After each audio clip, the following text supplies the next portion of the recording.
Okay, so we got a Mythic Hero trailer tonight. Let's go ahead and take a look. Now, I mean, we can see from the title right there. They didn't even give me a chance to act surprised, right? But, I mean, there was never any surprise here whatsoever. So we have Mythic Freyr here, Dream King Freyr, looking like Fairy King Truesdale from Yu-Gi-Oh! But, basically, the reason why this is not a surprise is because if you guys remember from the data mine video, I brought up that they made some artwork adjustments to him, which usually they do not do unless they're planning to release an older unit. The same thing happened with a couple of other units that we've seen, like Gustav, for example, before he was added to the Fallen banner. So, I mean, it's always a telltale sign when they update some of the assets that we're getting the character. Alright, so Freyr is drawn by Yoshiku, okay? He is a cavalry blue beast type, and he is an attack blessing granted anima hero, so he's for defense. Interesting. Alright, let's see what he does. Our boy Freyr, huh? Oh, stat line right there. So 41 HP, we got 60 attack with the weapon, 16 speed. He's getting, I would assume, +6 to both of these, defense and res. So 41 defense, and then, would that be 35 res? Alright, so overall, he seems stat line similar to the Summer Freyr, where he was basically just all attack and defenses. Alright, Dreamhorn. 14 might, 1 range, -1 special trigger. At the start of combat, if unit's HP is over 25%, inflicts attack and defense -X on the foe, where X is 50% of the highest total bonuses among unit and allies in 3 spaces of unit, +6. Oh. Interesting. So no matter what, he's always doing attack and defense -6. But he could do a lot more if these conditions are met here. So, interesting. Okay, also, unit makes a guaranteed follow-up attack during combat and reduces damage from attacks during combat and AoEs by 30%. At the start of turn, if he's not adjacent to any body, or if he's only adjacent to beasts or dragons, then he can transform. And when he does, he gets attack up 2. Inflicts attack and defense -X on the foe, where X is the total number of spaces moved by either him or the enemy, +3. So, same effect we saw on, what's-her-face's weapon? The new baby goat. What's her name again? Oh, man, I can't remember her name. I think it starts with a K.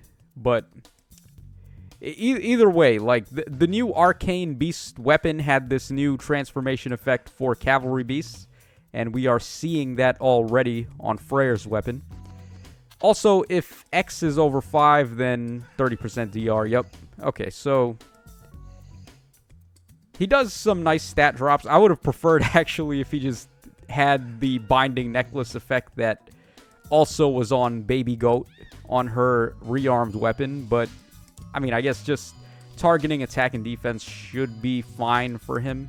He doesn't care about speed anyway. Okay, we have Ignis. We have attack and defense clash 4. Lull, attack and defense 4. Okay. And then Dream Deliverer. Alright, at the start of player phase or enemy phase, if unit is in 2 spaces of an ally, neutralizes any penalty that takes effect on unit or allies within 2 spaces of unit at this time. At the start of turn, if unit is within 2 spaces of an ally, grants defense and res up 6 and resonance shields to unit and allies in 2 spaces of unit for 1 turn. And if unit is in 3 spaces of an ally, grants defense and res up 4 to unit and inflicts guard on the foe per attack. Okay, interesting. So let's recap here. I kind of yawned in the middle there. My bad, guys. I'm a bit sleepy. It's kind of late. So at the start of player phase or enemy phase, if he's in 2 spaces of an ally, he neutralizes any penalty that takes effect on unit or allies in 2 spaces at this time. Okay, so that's at the start of either phase. So similar to Gregor, where he gets his debuffs on the start of both turns, your turn and the enemy turn. This is going to be doing the same thing. So that's actually pretty clutch, especially in AR, where The enemies could possibly be inflicting false start, maybe, if we're talking about Astra and Anima season, and he could just neutralize any of those penalties. So, pretty good. I mean, this is like a souped-up version of odd and even recovery, I would say.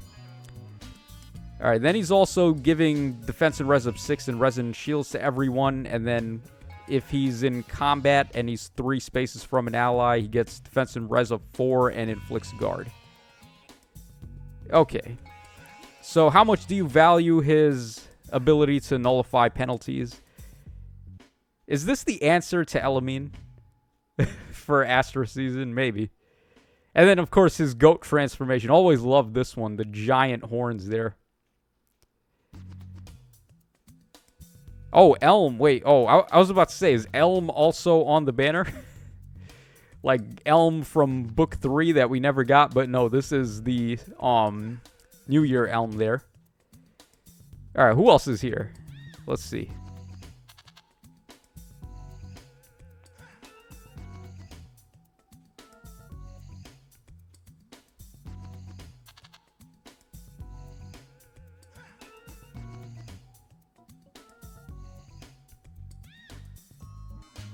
Alrighty, so let's take a look here. On blue, of course, we have Freyr. He is accompanied by rearmed Ingrid, huh? Pretty good. And then also Nerthuz. Ooh.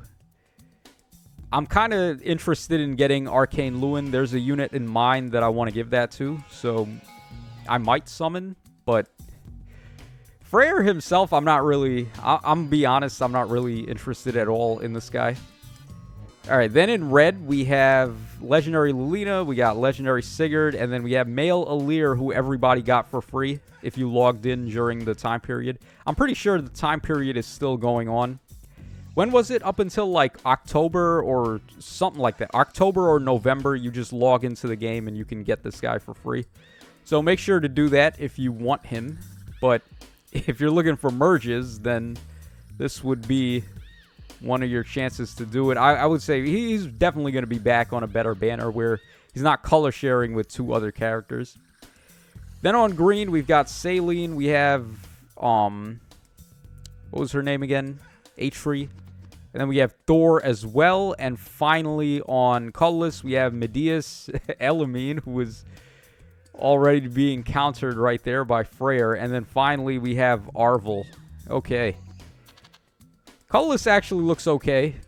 All 3 of these heroes are pretty good. Like, Arvel's still pretty good. Medeus, Canto Control, and then On Guard, very good. And Elamine, despite them releasing the answer to her. Oh, this guy, he's actually going to be pretty good, you know where, in Chaos Season. Because Chaos Season is a complete free-for-all where everybody is free to run freaking Emblem on offense and turn save skills off permanently. So having access to this guy for Chaos Season actually would be quite good. Alright, and then what is the best color here? Yeah, probably colorless. Like, despite everything I just said about him, I think colorless is still probably the best. Blue is very close, though. I mean, Nerthuz is quite a solid Gale Forcer. Of course, like I said, Arcane Lewin might be the best. Just like pound for pound, this might be the best arcane weapon. I think the new arcane bow we got on Alchrist is really strong as well, especially when it's backed up by Brave Attack. So if you've got Catria or if you have Cordelia to give Brave Attack to your bow unit, then that's when Alchrist's bow really starts to look good. But her weapon is really good too. Red is pretty low. I mean, Lilina and Sigurd are quite old at this point. Alir is nice, I guess, but like I said, he was free. And then these are the oldest heroes on the entire banner, pretty much. So, yeah, red is absolutely a skip. And then green, probably also a skip. You got double instances of Canto Control here, but if you want that, just summon Medeus, I guess. He's a much better user of Canto Control. So that pretty much wraps us up for the banner. Like I said, colorless probably won. Maybe tied with blue or slightly better. And then red is doo-doo. And green is I would say not really all that interesting. So yeah, let me know in the comments what you guys think about Freyr. At least they went back and they added him. That is nice. And as we take a look again here, they gave him the updated weapon effect from Baby Goat Mom. Whatever. I'm very dead set on that being actually a baby version of Freya. Whatever her name is. I can't remember her name, but yeah, she's like basically from the Tempest trial. I think it could possibly just be baby Freya in disguise as that new baby goat. So at the very least, they already started giving out her weapon effect now to the cavalry beast types. So that is good. Hopefully, when they refine new cavalry beast types, you can just get this right away. You don't have to spend Divine Dew twice. That was the dumbest thing they ever did. But okay, sure. Yeah, so lull attack and defense 4. Lull 4s are very strong. Very, very strong. I mean, this guy himself is already granting resonant shields, right? So that would already count for 1 bonus towards this. Most teams, especially in summoner duels, are going to have units like Catria or Cordelia or Caden Lindy or Asker that are granting multiple bonuses at the start of turns. So you can easily make it to the -8 to double stats on this and then turn off their bonuses. So giving the middle finger to Ellie Woods with bonus doubler. But yeah, that's going to wrap us up for this video, guys. Let me know what you think of King Freyr and also if you're going to be summoning on the banner. I might try to go for Ingrid, but I'm not too sure. Triple color sharing is the worst. I might just wait for Ingrid to rerun, either from the Twitter campaign or just like on some rearmed banner that they might do. If they ever do, I don't think they're ever going to do it, but they might. So yeah, that's it for tonight, guys. This is your boy Tacho signing out, and I'll catch y'all again on the flip side.